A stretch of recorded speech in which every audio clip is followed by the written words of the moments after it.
মৰাণত ৰোগী স্কুটি চুৰি চিচিটিভিত দুটা লৰাই স্কুটিখন উক্ত স্থানৰ পৰা ঠেলি ঠেলি লৈ যোৱা দৃশ্য মৰাণ মেডিকেল চেণ্টাৰত চিকিৎসাধীন হৈ থকা এগৰাকী ৰোগীৰ AS04V7539 নম্বৰৰ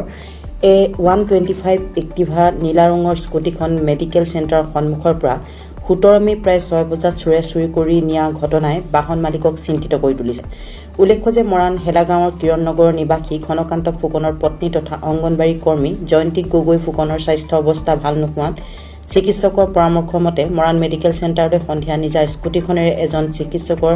চেম্বাৰ পৰা আহি মেডিকেল চেণ্টাৰৰ সন্মুখতেই 37 নং ৰাষ্ট্ৰীয় ঘাইপথৰ দাঁতিত স্কুটিখন ৰখাই মেডিকেল চেণ্টাৰ চেলাইন লৈ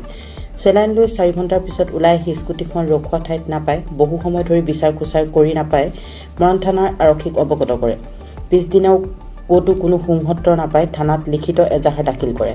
মৰাণ মেডিকেল চেণ্টাৰৰ চিচিটিভি কেমেৰা পৰীক্ষা কৰাত দুটা ল'ৰা স্কুটিখন উক্ত স্থানৰ পৰা ঠেলি ঠেলি লৈ যোৱা দৃশ্য কেমেৰাত বন্দী হৈ থকা ভিজুৱেল পায় জয়ন্তী গগৈ ফুকনে। স্কুটিখনত অংগনবাড়ী কৰ্মী জয়ন্তী গগৈ ফুকনৰ ভালেমান প্ৰয়োজনীয় নথিপত্ৰ আৰু কৰ্তৃপক্ষই দিয়া চৰকাৰী মোবাইল ফোনটো আছিল।